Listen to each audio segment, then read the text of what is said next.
crois que c'est justement pour permettre à UNIR de poursuivre son action, de poursuivre son programme de société, justement.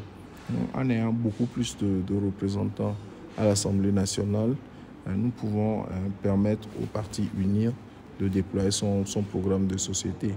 Et vous n'êtes pas sans savoir que depuis hier, nous sommes rentrés dans une nouvelle république avec une nouvelle constitution, donc qui permettra au parti majoritaire à l'Assemblée de désigner ce que nous appellerons désormais le président du Conseil, qui appliquera la politique de ce parti. Un programme de société d'abord pour la paix, pour la sécurité, pour le développement des infrastructures de désenclavement, pour l'amélioration de l'agriculture, pour la transformation agricole, pour l'amélioration des infrastructures socio-éducatives. Voilà le rôle que nous devons jouer au Parlement, justement, en permettant que le programme de société de notre parti puisse être mis en œuvre. Il faut que le parti Union pour la République, qui est dépositaire ou l'initiateur de cette dynamique de développement, dispose d'une majorité conséquente, je dirais écrasante, à l'Assemblée nationale pour pouvoir exécuter son programme de société.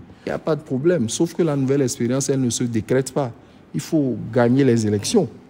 Il faut gagner les élections pour pouvoir faire cette nouvelle expérience. Tant que nos concitoyens, les Togolaises et les Togolais, font confiance au parti uni en lui donnant la majorité, que ce soit aux élections législatives, régionales ou municipales, je pense que la critique là n'est pas fondée.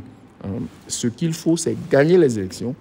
Et si vous gagnez les élections, vous pouvez alors appliquer un programme de société alternatif. Mais tant que les Togolais font confiance au parti UNIR, ça veut dire qu'ils donnent quitus au parti UNIR d'exécuter son programme de société. Je pense qu'il n'y a pas lieu de s'inquiéter.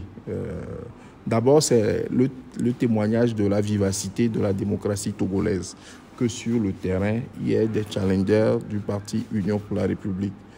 Mais je crois que les populations savent où se trouve leur intérêt bien compris et qu'il n'y a pas lieu de s'inquiéter. Je crois que notre action au gouvernement s'est inscrite dans la feuille de route du gouvernement, notamment le projet qui porte sur de faire de notre pays un hub logistique par l'amélioration des performances portuaires. Ensuite, dans le domaine de l'aquaculture et de la pisciculture, je crois que nous avons favorisé l'éclosion d'une dynamique de croissance de ce secteur.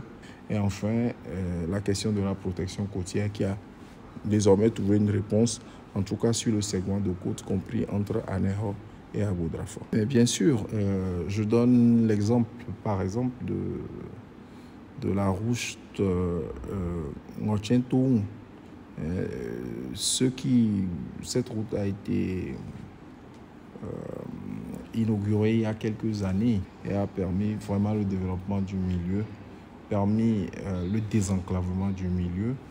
Dans le Haro, nous avons par exemple l'érection de deux commissariats pour rapprocher les forces de défense et de sécurité des citoyens. Nous avons l'Agence nationale de protection civile qui a été mise dans le Haro. Donc les populations sont témoins des réalisations du parti UNIR et de son président.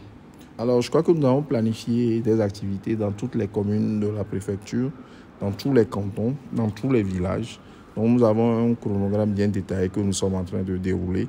Certaines étapes ont été déjà faites, d'autres seront faites et avec, bien sûr, nous allons planifier l'apothéose de cette campagne le 27 avril, qui coïncide aussi avec la fête de notre indépendance, mais conformément au calendrier électoral, la campagne électorale prendra fin le 27 avril et nous comptons planifier l'apothéose de la campagne dans le Haro. Non, je crois que la ferveur, l'enthousiasme, l'ambiance de nos militants ne laisse place à aucun doute. Nous sommes confiants que dans le Haro, notre parti, Union pour la République, sortira plus que largement vainqueur de ces élections.